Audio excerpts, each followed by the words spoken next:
ఎన్నికల కమిషన్ ఉదాసీనత లేదా పక్షపాత ధోరణి, బెనిఫిట్ ఆఫ్ డౌట్ ఇచ్చి దాన్ని పక్షపాత ధోరణి బయాస్డిదో పార్టిజాన్తో చేస్తుంది అనదలుచుకోకపోతే, ఉదాసీనత అంటే చూస్తున్నట్టు వచ్చేసి జరిగేవి చేసేవి చేసుకుండా వదలమన్నా ఉండాలి. లేకపోతే పోలింగ్కు ముందే ఆందోళన కలిగించినవి జరిగితే పోలింగ్ తర్వాత జరగడము, జరిగిన ప్రతి సంఘటనలో కూడా శాంతి భద్రతలు కాపాడాల్సిన పోలీసు టైంకు ఉండకపోవడము, చూస్తున్నట్టు పక్కకు చూడడం, స్పెక్టేటర్స్ మ్యూట్ స్పెక్టేటర్స్ లాగా, లేదా మా వైపు లీడర్లు ఉన్నట్టు వాళ్ళను హౌస్ అరెస్ట్ చేసి కట్టడి చేసి ఈ వైపు వీళ్ళు దాడులు చేసేట్టు చూడడం. దాడులన్నీ కూడా ఎక్కువ బడుగు బలహీన వర్గాల మీద జరుగుతున్నాయి.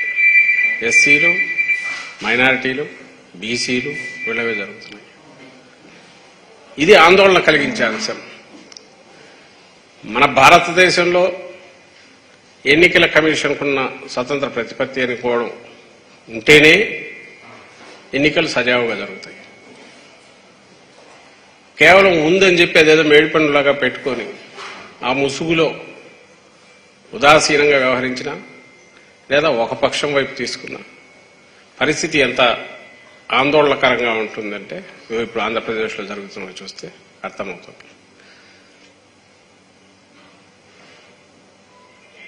అధికారంలో ఉన్న పార్టీ ఏదైనా సరే సహజంగా అంటే ఈవెన్ ప్లే గ్రౌండ్ ఇవ్వడానికి అప్పుడు ఎన్నికలు జరిగేసరికి ప్రతిపక్షానికి సమాన అవకాశాలు ఉండాలి. అధికార పక్షం లాగే ఎన్నికలు అనేవి ప్రజలు నిర్ణయించే వేటికి కాబట్టి ప్రజల ముందు వాళ్ళ వాదన వినిపించుకోవడానికని, ప్రజలకు సంబంధించిన ఏం చేస్తున్నామో చెప్పడానికని, అలాగే బలం ఉంది కదా అని అది అధికార బలం ఒకటి వాడకుండా ఉండడానికే ఎన్నికల షెడ్యూల్ అనౌన్స్ చేసినప్పటి దగ్గర నుంచి కూడా సహజంగానే ఈ అధికార యంత్రాంగం, ప్రభుత్వ యంత్రాంగం మొత్తం అంతా కూడా ఎంటైర్ గవర్నమెంటల్ ఇదంతా ఎలక్షన్ కమిషన్ పర్వ్యూలోకి వెళ్తుంది, వాళ్ళ ఆదేశాల ప్రకారం నడుస్తుంది. ఇది అందరికీ తెలిసింది.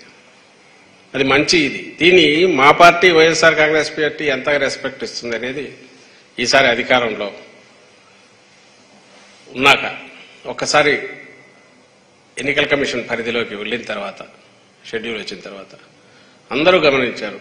పొలిటికల్ సిస్టమ్ ఏదైతే ఉంటే ముఖ్యమంత్రి గారు కానీ మిగిలిన వాళ్ళు కానీ పూర్తిగా రొటీన్ కార్యక్రమాలు ఎక్కడైతే ఇంపాక్ట్ ఇన్ఫ్లుయెన్స్ చేసే అవకాశం ఉన్న చోట ఎక్కడ కూడా ప్రభావితం చూపేది ఎంతో ఎంటర్ కావట్లా.